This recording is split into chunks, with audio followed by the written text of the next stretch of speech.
I am on my knees in the wet dirt behind my house here in Norway, pulling weeds from around a gooseberry bush my grandmother planted before the war. My hands are cold. The bucket beside me is half full of wood ash from last night's fire in the stove. This is my whole gardening budget for the week, a bucket of ash and an hour on my knees. Behind me, along the fence, the currant bushes are already thick with new leaves, and the rhubarb near the shed is unrolling those big crumpled leaves it sends up every April without fail. None of it was planted this year. Most of it was not even planted by me. I inherited half this garden from people who are no longer alive to see it, and I have spent 40 years adding to what they started instead of tearing it out and starting over. I have never hired a lawn service. I have never called a landscaper. I have never paid anyone to fertilize my grass or trim my hedges. And every July, when the currant bushes are heavy and the roses are open along the fence, neighbors stop at my gate and ask how it got so full without looking like work. The truth is that it is work, just not the kind you pay for. There is a difference between a garden that costs money and a garden that costs time. And once I understood that difference as a young man, I stopped being afraid of my own yard. I want to show you exactly what I do, plant by plant, bucket by bucket, so you can do the same thing wherever you live. This garden changes its whole face through the year, and I have never once needed a truck to deliver anything to make that happen. In May, the apple tree by the fence turns white with blossom. By August, the currant bushes are so heavy that the branches bend toward the grass. In October, I am raking leaves into the compost bin instead of bagging them for collection. And by December, the whole yard is quiet under snow, waiting. Every season does its own work for free if you let it. The rule I learned from my father is simple. A garden that fights your climate will always cost you money. Every dollar spent on lawn chemicals, replacement flowers, or emergency watering is usually the price of growing something that never wanted to live where you planted it. So the first choice is not what looks prettiest at the garden center on a Saturday morning.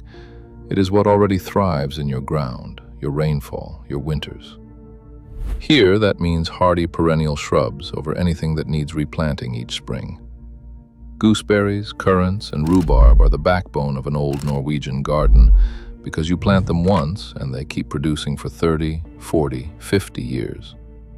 My grandmother's gooseberry bush is older than I am, and it has never once asked me for a bag of fertilizer. Compare that to a bed of annual flowers, which dies every fall and has to be bought and planted all over again every spring. Annuals are not wrong, but they are the most expensive way to fill a garden, because you are buying the same color twice a year, forever. A perennial is a plant that pays you back. An annual is a plant you rent. The second part of the rule is paying attention to where a plant actually wants to stand before you commit it to the ground. I lost 3 young apple trees in my 20s before I understood that the corner I loved, sheltered and pretty from the kitchen window, sat in a frost pocket that killed blossoms every May. I moved the 4th tree 12 feet to a spot on higher ground with better airflow, and it has given me apples every autumn since. A plant moved once, early, costs you an afternoon. A plant left to fail in the wrong spot costs you every year you keep replacing it. The same thinking applies to lawn. I do not fight to keep every square foot of grass short and green. Along the back fence, I let a strip go to wildflower and long grass, cut twice a season instead of every week with a scythe I have owned longer than my car. It needs no water, no chemicals, and it brings in more bees than the tidy part of the lawn ever did. A smaller lawn, chosen on purpose, is not neglect. It is the whole strategy. I also lean on native plants wherever I can, the wildflowers and shrubs that were already growing on this hillside before anyone built a house here. They know the frost dates, they know the soil. Harebells, meadowsweet, and wild geranium fill the gaps between my planted beds without a single visit from me beyond an occasional thinning, because they were built by this exact place, not shipped in from a warmer one. This is not just how I garden. It is close to a national habit. In Christiania, what is now Oslo, the first kolonihage, our word for a community allotment garden, opened in 1907 on an old landfill at Rådeløkka.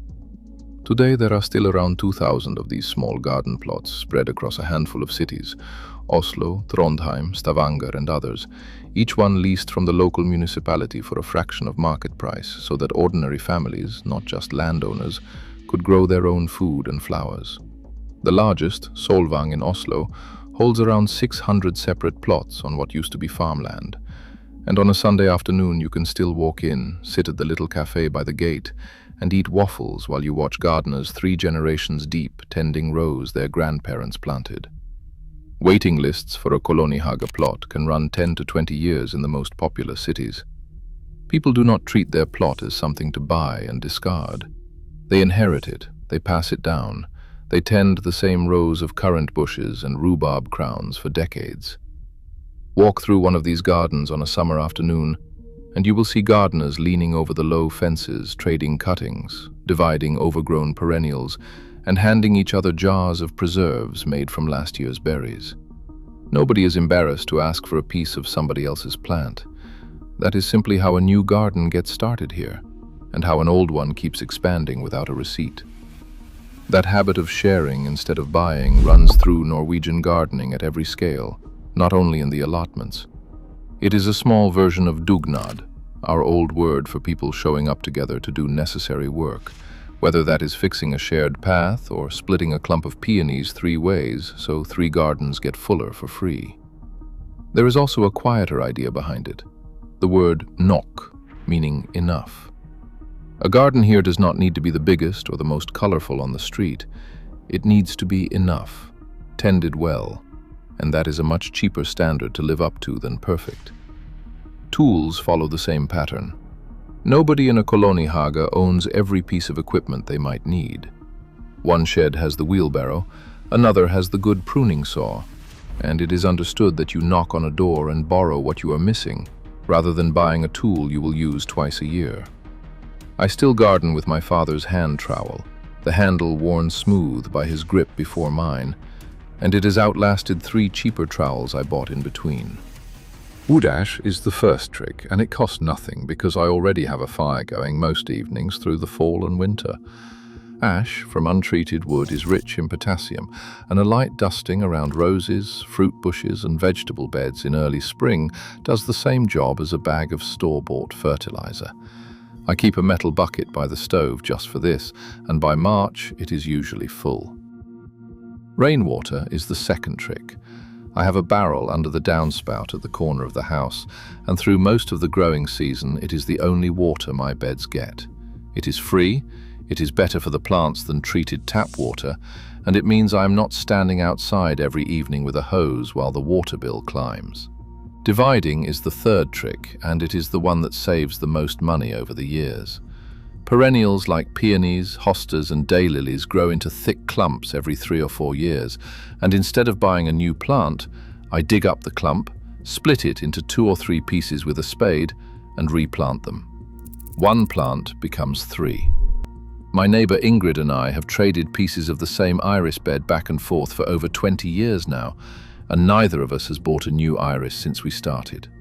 The fourth trick is composting kitchen scraps and yard waste directly into the soil rather than buying bagged compost.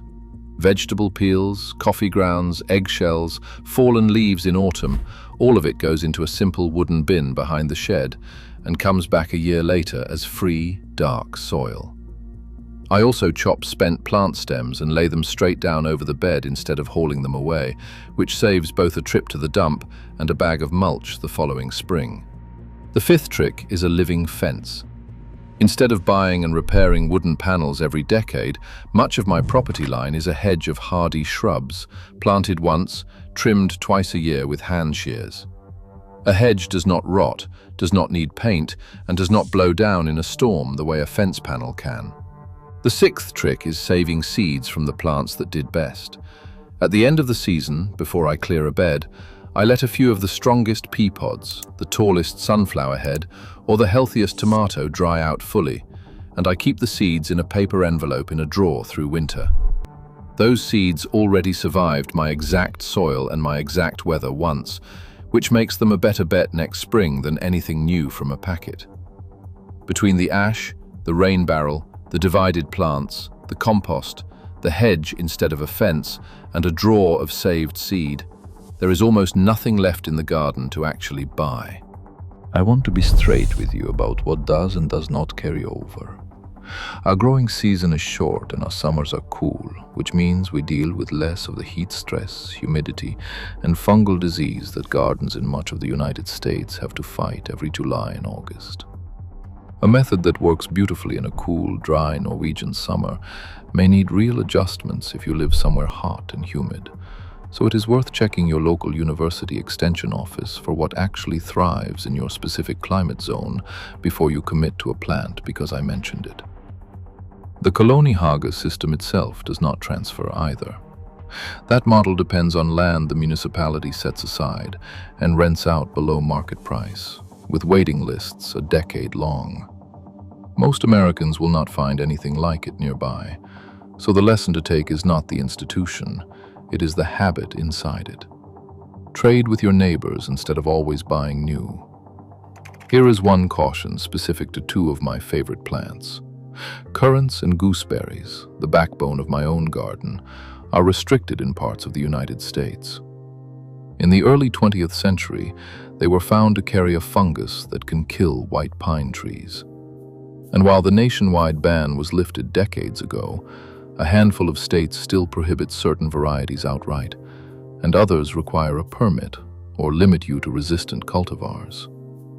Before you plant either one, a quick call to your state's agricultural extension office will tell you exactly where you stand.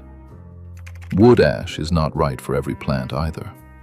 Blueberries, rhododendrons, and other acid-loving plants want soil on the sour side, and ash will work against them, not for them. Use it on roses and fruit bushes. Skip it on anything that prefers acidic soil. And more is not better. A thin dusting once or twice a year is the goal, since too much ash raises soil pH further than most plants want, and can do more harm than the fertilizer you are trying to avoid buying. And before you set up a rain barrel, check your local rules. Most states allow it freely, but a few cities and homeowners associations have restrictions on rainwater collection, so it is worth one phone call before you buy the barrel. The same goes for the long grass strip I described. Many American homeowners associations have rules requiring lawns to be mowed to a certain height, and letting a corner grow wild without checking first can get you a fine instead of a compliment.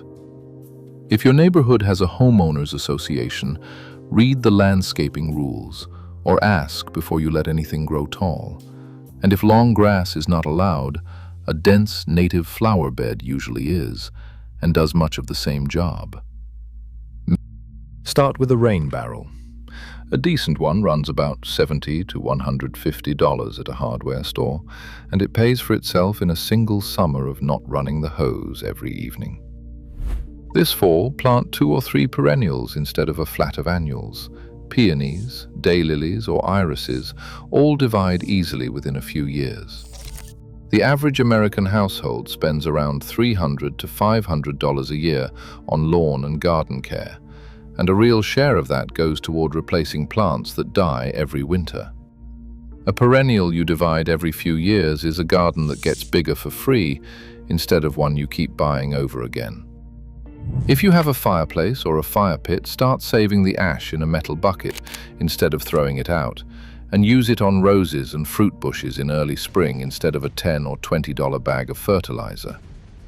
Pick one corner of your lawn, even a small one, and let it grow long between cuttings instead of mowing every week. Professional mowing alone commonly runs $45 to $90 a visit, and a smaller, more deliberate lawn means fewer of those visits if you pay for lawn service, or fewer Saturday mornings behind your own mower if you do not. Before you buy a currant or gooseberry bush because I made them sound good, spend 5 minutes checking your state's rules, and while you are at it, ask about disease-resistant varieties, since several exist and grow just as well as the ones I have. Set up a simple compost bin this month. Even a small wire cage in a back corner is enough. Bagged compost commonly runs anywhere from $30 to over $100 per cubic yard delivered, and your own kitchen scraps and yard waste do the same job for the cost of the bin alone, which you build once. Walk your own yard this weekend and find one plant you already own that has outgrown its space. A hosta, a daylily, an iris. Mark it, and when fall comes, split it instead of buying something new for the empty bed next to it. And find one neighbor with a garden you admire. Ask if they ever divide their plants. Most gardeners have more than they need and are happy to share the extra, the same way Ingrid and I have been splitting the same iris bed for 20 years. A garden built this way is never really finished. It is just handed forward, a little fuller every season, the way my grandmother's gooseberry bush was handed to me.